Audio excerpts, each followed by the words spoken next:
8월 9일 새벽입니다. 서울 구로구 구로역 지하철 선로 공사를 하다가 선로 점검을 하다가 이 정비 차량이 충돌했습니다. 그래서 30대 직원 2명이 사망하는 사고가 있었는데 이 사고를 두고 전문가들 사이에선 이건 예견된 사고였다 이런 얘기가 있습니다. 네, 맞습니다. 지하철에서 작업을 하던 중 숨진 사고가 올해 서울에서만 4번째라고 하는데요. 왜 자꾸 이런 일이 반복되는 건지 정말 안타깝습니다. 네, 일터에서 이 근로자가 사망하는 등 중대재해가 발생하는 경우 이 사업자나 또 경영 책임자를 처벌하는 중대재해처벌법이 시행된 지 벌써 2년이나 됐습니다. 그런데 일선에서는요, 이 중대재해처벌법이 시행은 됐지만 안전사고는 끊이지 않고 계속 발생하고 있다 이런 지적들이 나오고 있습니다. 왜 그럴까를 생각해 보면 제 판단에는 이 중대재해처벌법이 적용이 되더라도 형량 자체가 높지 않기 때문에 이 법으로 중하게 처벌받은 사람이 없기 때문이라고 판단이 듭니다. 그렇다면 이전까지 같은 사고에 대해 아무것도 책임을 지지 않았다는 것 같은데 법 시행 이후에 한국철도공사에만 벌써 5번째라고 하던데요. 네, 5번째 사망 사고인데 책임지는 사람이 없었습니다. 네, 중대재해처벌법이 시행된 후 2년, 과연 어떤 것들이 달라졌을까요? 오늘의 분노 유발자 주제입니다. 자, 오늘의 분노 유발자 주제는요. 아무것도 달라지지 않았다. 일터에서 숨진 사람들입니다. 자, 그러면 구로역에서 일어난 사망 사건부터 들여다보겠습니다. 구체적으로 사고 경위가 어떻게 되는 겁니까? 네, 지난 8월 9일 새벽 2시가 넘은 시각이었습니다. 이 작업자 3명이 전동차 위에 있는 작업대가 달린 이 장비 차량을 탄 채로 고압 선로를 정비하고 있었는데요. 그런데 잠시 후에 옆 선로에서 이 선로 점검 차량이 달려왔고요. 작업자들이 이 선로 점검 차량에 부딪히면서 사고가 발생을 한 겁니다. 이 사고로 인해서 30대 A씨와 B씨는 사망했고요. 50대 C씨가 중상을 입고 병원으로 옮겨져서 치료를 받고 있습니다. 작업자 3명이 작업대 위에 올라가서 일을 하고 있었는데 옆 선로에서 점검 차량이 지나갔다. 직원 중에 다른 차량이 지나가게 이렇게 차단을 하든가 네. 아니면 지금 차가 지나가니까 내려와서 대기하고 있다가 지나간 다음에 다시 해라 이렇게 소통이 됐으면 이런 사고가 없었을 거 아닙니까? 그러니까 소통 자체가 없었다는 거죠. 이게 인접 선로에서 작업 중인 차량이 있었음에도 불구하고 이 선로 점검 차량이 그대로 출발했고요. 출발한 지 7분 만에 이러한 사망 사고가 발생을 했습니다. 안전사고 예방을 위한 최소한의 시스템조차 갖추지 않았다는 것을 여실히 보여주는 그런 사건이었습니다. 이 사고와 관련해서 당시 상황이 담긴 녹취록이 공개됐는데요. 그 녹취록의 내용을 한번 보면서 이야기를 나눠보겠습니다. 사고가 발생하기 직전인 이 새벽 2시 9분쯤 선로 점검차가 구로역 방향으로 발차가 가능한지를 물었습니다. 그러자 금천구청역에서 발차가 가능하다고 답을 했습니다. 하지만 7분 뒤 구로역에서 작업 중이던 모터카와 선로 점검차는 충돌하고 말았습니다. 선로 점검 차량이 출발하기 전에 구로역 쪽으로 가도 되는지 문의를 했었는데요. 이미 모터카가 작업을 하고 있는 상황이었는데 발차가 가능하다고 한 게 도저히 믿기지 않는데. 그러니까요. 아니 그러니까 거기서 작업하는 걸 모르고 출발 승인을 가도 된다 이러고 승인을 해준 거고. 네. 근데 만약에 뒤늦게 알았으면은 그 모터카에 무선으로 연결을 해서 네. 지금 차량 가고 있으니까 거기서 좀 빠져라 이렇게 할 수 있었는데 이건 정말 어처구니 없는 사고네요. 그러니까요. 이 충돌 차량 간에 사전 소통은 없었던 것으로 확인이 됐습니다. 또 당시에 이 모터카의 작업 계획서를 좀 살펴보면 인접 선로에 이런 작업차가 올 수 있으니까 유의하라라는 주의사항이나 그런 규정들이 없었고요. 그래서 작업 중에 지나가는 차량을 충돌 가능성을 좀 명시하고 이에 대한 주의가 필요하다라는 점을 사전에 이 작업 지시서를 통해서 충분히 안내했었음에도 불구하고 이런 부분들이 이루어지지 않았다라는 문제점이 있습니다. 또 이 작업 중에는 결국에 철도 노조에서는 결국엔 이건 시스템의 문제다라고 지적을 했고요. 이 작업 중에는 인접선에서 열차가 운행하지 않도록 차단을 해야 한다라고 지적을 했습니다. 네, 그리고 당시 사고 영상조차 없다고 하는데요. 그 사고를 낸 선로 점검차 감시 카메라가 있었지만 당시에는 뭐 작동하지 않았나 봐요? 이 선로 점검차에는요, 블랙박스가 무려 2가지 종류의 블랙박스가 붙어 있습니다. 하나는 선로 점검용이 있고요. 하나는 주행 촬영용. 이 2가지 종류의 블랙박스가 붙어 있었습니다.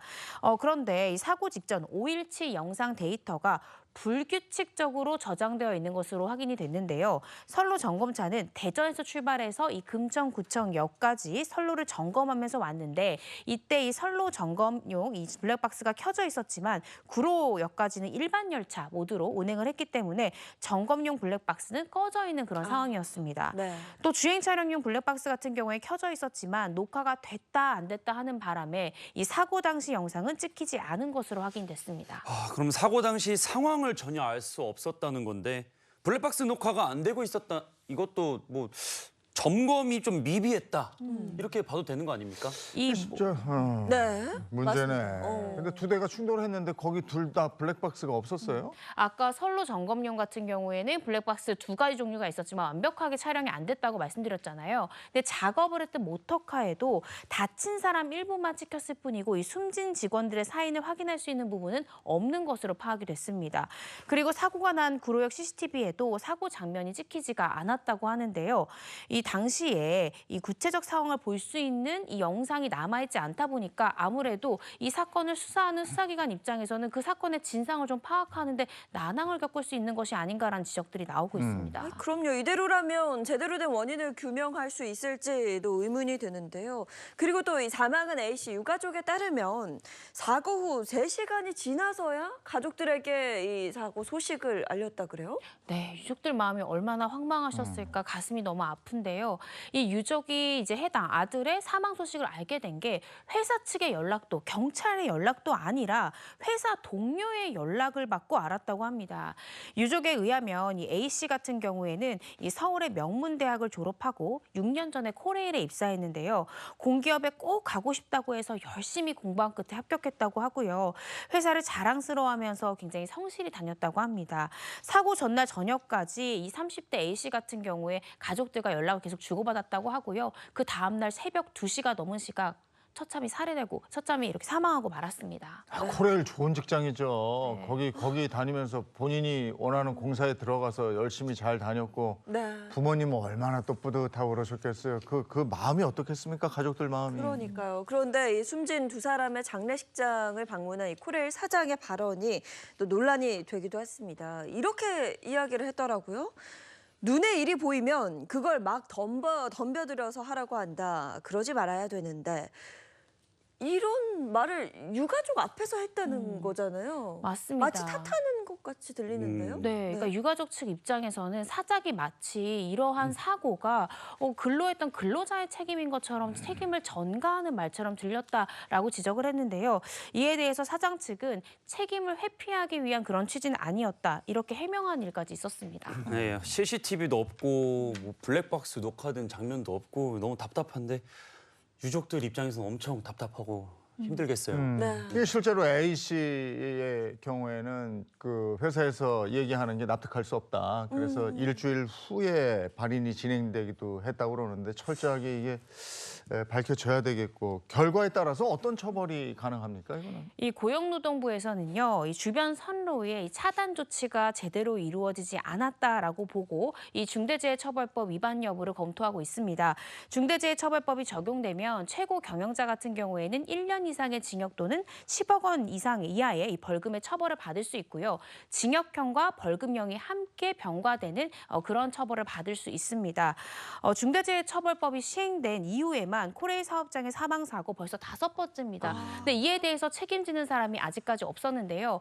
철저히 원인을 규명해서 이번만큼은 책임이 확인된다라고 하면 중대재해처벌법 적용해서 엄벌에 내려줘야 된다는 생각이 듭니다. 네, 노동자들의 안전과 생명에 대해서 경각심을 심어줬던 사건 아마 많은 분들께서 기억하실 겁니다. 8년 전 구의역 사고였죠. 2016년 5월 28일 서울 지하철 2호선 구의역에서 스크린도어 정비 작업을 하던 하청업체 직원인 19살 김군이 열차에 치여 목숨을 잃었습니다.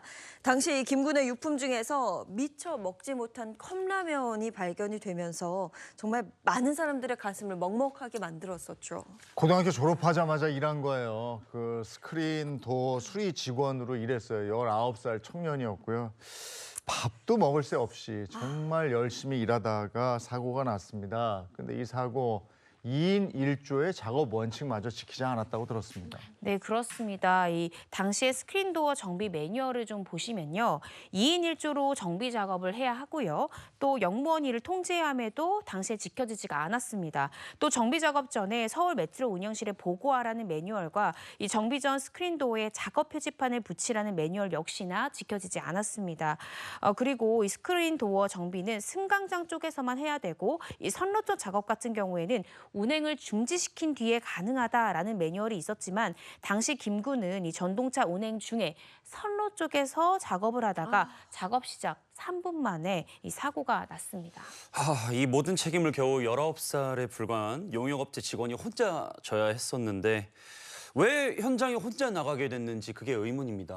그러니까 당시에 19세 피해자가 왜 당시에 홀로 작업을 할 수밖에 없었는지 뒤늦게 판결문을 통해서 밝혀졌는데요. 이 판결문에 따르면 당시에 상황 근무를 맡았던 용역업체 직원 신모 씨가 무단으로 이 자리를 이탈해서 원래 김 군과 2인 1조였던 다른 직원이 이 신 씨를 대신해서 상황 근무를 할 수밖에 없었던 상황이었다고 합니다. 그 때문에 결국 이 19세 김 군 혼자 나가게 된 것이라고 하는데요. 이 직원의 진술에 따르면 신 씨가 자리를 비우지 않았으면 김 군과 나는 같이 가서 2인 1조로 작업을 했을 것이다 라면서 네, 이렇게 언급하기도 했습니다. 다만 재판부는 이 당시의 근무 인원 자체가 6명이어서 2인 1조로 출동이 가능한 구조가 아니었다. 인력이 굉장히 부족한 상황이었다라고 지적했습니다. 스크린도어 관련 사망 사고가 3번째였다고 하는데요. 첫 번째 사고가 있었고 두 번째 사고가 있었는데 이때 뭔가 달라졌다면 세 번째 사고 막을 수 있었거든요. 참 안타깝습니다. 근데 이게 특히 관련 사고가 서울 지하철 일부 노선에서 일어났다면서요. 네, 그렇습니다. 지금은 통합됐지만 당시에는 이 서울교통공사가 1호선에서 4호선까지를 운행하던 서울 메트로랑 이 5호선에서 8호선까지 운행하던 도시철도공사로 나뉘어져 있었습니다. 근데 그 중에서도 이 서울 메트로에서 운행하는 노선에서만 이 스크린도어 관련 사고가 여러 차례 났는데요. 이 당시에 도시철도공사 같은 경우에는 이 스크린도어 관련 작업을 자신들이 직접 하고 있었습니다. 그런데 서울 메트로 같은 경우에는 외주업체에 하청을 주고 있었는데요. 이 차이점이 분명한 결과의 차이를 가지고 왔습니다. 결국 2인 1조의 작업 원칙을 무시하고 위험한 작업을 외주화한 탓에 계속해서 사고가 발생한 것들이 아니냐라는 지적들이 나오고 있고요. 사고 이후에 근무 환경 개선을 요구하는 목소리가 이어졌지만 현장에선 아직까지 크게 달라진 건 없다라는 목소리들도 나오고 있습니다. 김 군의 사망 사고를 계기로 해서 일대에서 안전할 권리 이래서 이슈가 되면서 숱한 법안이 국회에서 발의가 되고 했어요. 뭐 하여간 한번 이런 사망 사고 일어나고 이러면 막 시끌시끌하죠. 네. 근데 지금 보세요. 또 책임져야 될 사람들은 아무도 없고 그냥 유야무야 여론이 잠잠해지면 또 끝나고 막 이런 게 되풀이되고 있는 거 아니겠습니까? 네, 그렇습니다. 2019년 8월에 이 업무상 과실치사 등의 혐의로 기소된 스크린도어 정비 용역업체 대표 C씨 같은 경우에는 징역 1년에 집행유예 2년의 선고를 받았고요. 또 이 같은 혐의로 기소된 서울 메트로의 이전 대표 같은 경우에는 대법원까지 갔습니다. 선고 결과 벌금 1,000만 원에 그쳤고 네. 그대로 확정이 됐습니다. 김 군의 죽음에 책임 있는 사람 중에 실형을 받은 사람은 아무도 없었습니다.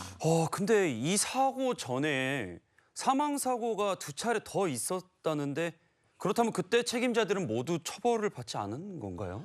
정말 화가 나지만 그렇습니다. 2015년도에 강남역에서 스크린도어 센서를 점검하다가 열차에 치여 숨진 사고가 발생을 했었는데요. 당시에도 업무상 과실치사 등 혐의로 기소된 하청업체 대표에게 겨우 벌금 2천만 원이 선고가 됐고요. 원청인 서울 메트로 전 대표에 대해서는 스크린도어 유지 보수 관리 감독 의무가 없다라고 판단해서 무죄가 선고가 됐습니다. 심지어 2013년도에 이 성수역에서 이 스크린도어 장애물 감지 센서를 점검하다 열차에 치여서 숨지게 된 이 직원 심 씨와 관련된 책임자들은요. 법의 심판조차 받지를 않았습니다. 당시에 경찰은 이 서울 메트로에 대한 업무상 과실치사 혐의점을 발견할 수 없다라면서 의견을 냈고요. 결국 수사가 제대로 이루어지지도 않은 채로 단순 사고사로 내사 종결되게 됩니다. 정말 이런 게 참 답답합니다. 앞서 있었던 그 2번의 사고 때 책임을 져야 할 사람들에 대한 처벌을 내리고 확실한 경각심을 심어줬다면 이렇게 김군 사망 사고는 발생하지 않을 수도 있었던 거거든요. 근데 이게 반복돼요. 똑같은 사고가 계속해서 반복되는 것처럼 여론도 반복됩니다. 네. 와글와글 그때만 하다가 그리고 조금 지나면은 또 잠잠해지고 그렇죠. 또 다른 사고가 나면 그쪽으로 몰려가서 막 떠들어요. 그러니까 이런 건 또 잠잠해져요. 그러니까 또 사고 납니다. 2022년 10월 15일인데 한 제빵 공장에서 23살 여성 노동자가 기계에 끼어 숨지는 사고 아마 많은 분들이 기억하실 거예요. 네, 이 사고 당시 피해자는 20kg 가량의 소스통을 들어서 올려 붓는 그 과정에서 무게중심을 잃고 기계에 빨려 들어가 참변을 당한 것으로 보이는데요. 피해자는 14일 저녁부터 15일 새벽까지 12시간 밤샘 야간 근무를 하던 중 혼자서 소스를 나르다 소스 교반기, 즉 배합기에 몸이 끼인 채로 동료들에게 발견이 됐습니다. 옆에 다른 동료가 있었더라면 정지 스위치를 누르든지 해가지고 사고를 미리 막거나 예방할 수 있었을 텐데 왜 혼자서 일을 하고 있었을까요? 당시에도 근무 매뉴얼이 2인 1조로 일해야 된다라는 매뉴얼이 있었지만 현장에서는 그 원칙이 지켜지질 않았습니다. 이 사고 당시에 동료 직원 한 명이 자리를 비운 상황에서 이 피해자가 위험한 상황이 있었는데도 옆에 동료 직원이 자리를 비우고 없다 보니까 결국에 이런 참변을 당하고 말았습니다. 그러면서 이 같은 공장에서 일하는 동료들은 이렇게 말을 했습니다. 2인 1조 근무 규정이 있지만 사실은 기계를 만지는 한 명을 제외하고는 나머지 인원들은 재료를 나르거나 다른 일들을 해야 되는 것이 현실이라는 거죠. 따라서 노동자의 안전을 위한다면 이 기계 앞을 2명이 지킬 수 있도록 3인 1조로 일할 수 있도록 회사에서 배치를 해야 된다라고 주장하기도 했습니다. 네, 이 사고 정말 더 화가 나는 부분은요. 회사의 대처였습니다. 사고가 발생했던 당일 저녁 사고 현장을 흰 천으로 덮고 다른 노동자들에게는 작업을 계속 지속하게 했다는데 이건 정말 피해자에 대한 최소한의 예의도 없는 와. 그런 결정일 뿐더러 저는 좀 엽기적이다라는 생각까지 좀 드는 것 같습니다. 이게 돌아가신 분에 대한 예의가 아니라고 생각을 하고 동료가 사망한 현장에서 어떻게 계속 일을 하는 것도 좀 사실 이해가 안 되고요. 네. 완전 이건 뭐 우리말로 공감 능력 제로 빵이라고 맞죠. 좀 네. 생각을 합니다. 또 사망한 직원 장례식장에 답례품으로 빵을 보냈다고 그래요. 그렇죠. 그러니까 그 빵을 만들다가 내 딸이 이런 참변을 당한 거잖아요. 그런데 그 빵을 답례품으로 받은 유족들 마음은 어땠을까? 유족들을 2번 죽이는 행동이 아닌가 싶습니다. 그렇죠. 유족들은요. 그 빵을 만들다가 내 자식이 사고가 나서 그렇게 죽게 됐는데 그 회사 제품을 떡하니 갖다 놓고 말도 안 된다라면서 분노를 표했습니다. 이 사실이 알려지면서 사회적 공분도 일었고요. 또 해당 회사 제품에 대한 보이콧이 온라인, 오프라인으로 일파만파 확산되기도 했습니다. 지금 사실 저희도 당시 얘기를 들으면서 정말 황당하고 막 분노가 치밀어 오르는데 사태가 걷잡을 수 없이 커지게 되자 결국 이 S회사의 회장이 사고 6일 만에 대국민 사과를 하게 되는데요. 당시 영상 좀 보시겠습니다. 뼈를 깎는 노력으로 안전관리 강화를 물론 인간적인 존중과 배려의 문화를 정착시키고 신뢰받는 기업으로 거듭날 수 있도록 최선을 다하겠습니다. 네, 방금 그 기자회견 영상을 통해 보셨죠. 분명히 안전관리를 강화하겠다라고 이야기를 했는데요. 이렇게 대국민 사과를 한 지 이틀 만에 또다시 사고가 발생했습니다. 이틀 만이면 너무 바로인데 어떤 사고였죠? 그 끼임 사고가 난 다른 계열사의 공장에서 노동자의 손가락이 끼어서 절단되는 사고가 발생을 했습니다. 이 피해자는 빵 상자를 자동으로 이렇게 올려주는 기계에 손가락이 끼었는데 당시에 이 불량품을 빼어내려다가 사고가 발생했던 것으로 알려졌고요. 이 우측 검지 1cm 정도가 절단돼서 봉합수술까지 받았습니다. 이는 중대재해처벌법상의 적용 대상은 아니지만 왜 S사 계열 공장에서 자꾸 이런 일들이 잇따라 발생하나 뭔가 안전의무 소홀에 문제가 있는 것이 아니냐라고 많은 분들이 관심을 갖기 시작했고요. 근데 그로부터 10개월 뒤에 또 한 번의 참담한 사고가 일어나게 됩니다. 네, 23살 그 노동자가 숨진 지 10달 만에 이번에는 다른 공장에서 50대 근로자가 이 반죽기에 끼어 중상을 입게 됐습니다. 자, 보시면 이 사람이 끼었다는 신고를 받았어요. 심정지였고요. 병원 도착한 거는 13시 12분. 네, 당시 인터뷰 영상을 좀 들으셨는데요. 해당 직원은 그 호흡이 돌아와 1차 수술을 마쳤지만 이날 오후에 끝내 숨을 거두고 말았습니다. 예, 고인과 그 동료는요, 이 스테인리스 통에 담긴 반죽을 이 리프트 기계로 들어 올려서 다른 반죽통에 옮기는 그런 공정 작업을 하고 있었는데 이 기계 작동을 잠시 정지를 시키고 반죽통 노즐 부분이 잘 되어 있나 이를 살피던 고인을 보지 못한 동료가 기계를 다시 작동시키면서 이 사고가 발생을 했습니다.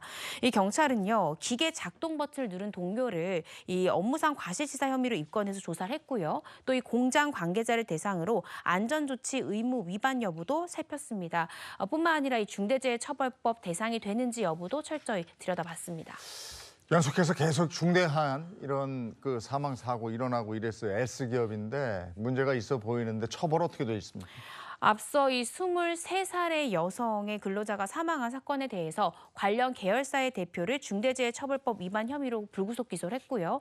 다만 이 기업 회장에 대해서는 혐의 없음 처분이 내려졌습니다.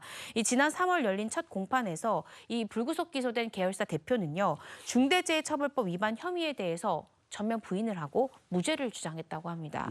또 50대 근로자 사망 사건 같은 경우에는 이 회사 대표이사 등 7명을 업무상 과실치사 혐의로 검찰에 송치한 상황인데요. 검찰이 어떻게 판단할지 그 수사 결과를 조금 더 지켜봐야 될 것 같습니다. 네, 지금까지 선례를 봤을 때 처벌을 받지 않을 것 같다는 생각이 들어서 너무 답답하고 속상한데요. 누리꾼 의견을 한번 보시겠습니다. 중대재해처벌법이 있으면 뭐하냐, 제대로 처벌받는 인간이 없는데 책임지는 사람도 없고 재발 방지 대책도 없고 그냥 각자 도생이라니깐. 돈을 더 달라는 것도 아니고 안전하게 일할 권리를 요구하는 건데 그게 어렵냐와 같은 반응을 보였습니다. 아니 그러면 중대재해처벌법으로 처벌을 받은 사례가 없는 거예요? 있습니다. 2022년 3월에 경남 함안에 있는 H제강 야외 작업장에서 방열판 보수 작업을 하던 하청업체 근로자가 무게 1.2톤 방열판에 깔려서 숨지는 사고가 발생을 했는데요. 60대 노동자가 이 리모컨으로 1.2톤 무게의 철판을 들어 올리다가 노후된 벨트가 끊어져서 사고가 난 겁니다. 중량물 취급에 대한 작업 계획서도 없이 이 낡고 해진 섬유벨트를 계속해서 작업에 쓰도록 한 것으로 조사가 됐는데요. 이 대법원은 원청 대표이사에게 책임을 물어서 징역 1년의 이 실형을 확정했습니다. 이는 2022년 이 중대재해처벌법이 시행된 뒤에 이 원청 대표이사가 구속된 첫 번째 사례입니다. 이것도 정말 끔찍한 사고였죠. 네. 근데 이제 그 중대재해처벌법 시행 이후에 유죄 판결이 나온 게 모두 12건인데 그중에서 11건이 집행유예예요. 그리고 실형받은 게 이게 처음인데 실행의 이유가 뭐죠? 네, 재판부에서는요, 이 H제강에서 이러한 산업재해 안전사고가 굉장히 빈번하게 발생을 했다라는 점을 지적을 했고요. 또 이 해당 법 시행 이후에도 안전 책임을 다하지 않은 점을 그 실형 선고의 이유로 들었습니다. 특히나 이 대표 같은 경우에는요, 이미 안전조치 의무 위반으로 3차례나 벌금형 처벌을 받았는데도 또다시 재범을 한 그런 케이스고요. 또 중대재해처벌법 1년 전에도 이 사업장 사망사고로 벌금 1,000만 원을 선고받기까지 했습니다. 이에 법원은 형사재판을 받는 중에도 안전확보 의무를 제대로 하지 않았다라면서 이 대표를 질책하기도 했는데요. 또 한 가지 고무적인 것은 이 대표가 자신에 대해서 혐의가 기재된 이 공소사실을 모두 인정했고요. 또 이 유족과 원만히 합의를 해서 또 피해를 회복시키기도 했습니다. 그래서 유족 측에서는 이 대표에 대한 처벌을 원치 않는다라는 탄원서를 재판부에 제출했음에도 불구하고, 까지 합의가 됐음에도 불구하고 법원에서 실형을 선고했다라는 점에서 좀 많은 시사점이 있는 그런 판결 같습니다. 이를 두고 법조계에서는 법원이 이 중대재해처벌법의 취지를 고려하겠다라는 의사를 밝히면서 앞으로 좀 강한 처벌 의지를 좀 드러낸 것이 아니냐, 이런 분석들이 나오고 있습니다. 네, 이렇게 제대로 벌을 받게 되어야 다른 기업들도 좀 의무감을 갖고 좀 경각심을 갖고 이렇게 안전 의무를 다할 것 같은데 이렇게 결과가 나와서 달라지는 모습 이제 좀 기대를 하고 싶어요. 네, 맞습니다. 물론 뭐 사람이 사망하고 나서 그 후에 책임을 진다는 게 소잃고 외양간 고치는 격이지만 그래도 제2, 제3의 희생자를 막기 위한 특단의 조치가 아닐까 이런 생각이 듭니다. 얼마 전에도 또 대형 참사가 있었죠. 리튬 전지 화재로 23명이 사망한, 뭐 기억하실 겁니다. 리튬 전지 공장 대표가 중대재해처벌법에 따라서 구속됐다 이런 소식도 들리고요. 네, 확실히 법원에서 처벌 수위가 높아질 것으로 좀 보여집니다. 법원은요, 이 대표가 숙련되지 못한 파견 근로자들을 투입해서 화재 위험이 굉장히 높은 물질을 취급하는 작업을 하도록 하면서도 경영 책임자로서 지켜야 되는 안전 의무를 좀 소홀히 했다. 그 결과 23명을 사망에 이르게 했다라고 보고 있습니다. 앞으로 이 판결 결과를 좀 지켜봐야 될 것 같습니다. 그동안 이 중대재해처벌법이 시행된 지가 2년이나 됐음에도 불구하고 계속해서 안전사고가 끊이지 않았던 것은요. 제가 서두에 말씀드렸듯이 12개의 케이스 중에 집행유예를 받은 것이 11개고 실형을 받은 것이 1개밖에 없다라는 게 그렇다면 왜 중대재해처벌법으로 가중처벌을 하는가라는 생각이 듭니다. 앞으로 처벌 수위를 높여야만이 사측에서도 근로자들에 대한 안전 의무를 더 철저히 지킬 수 있지 않을까라는 생각이 듭니다. 네, 이렇게 똑같은 사고가 반복되는 일, 이제는 정말 뉴스에서 그만 봤으면 좋겠습니다. 자, 이고은 변호사, 오늘도 좋은 말씀 고맙습니다.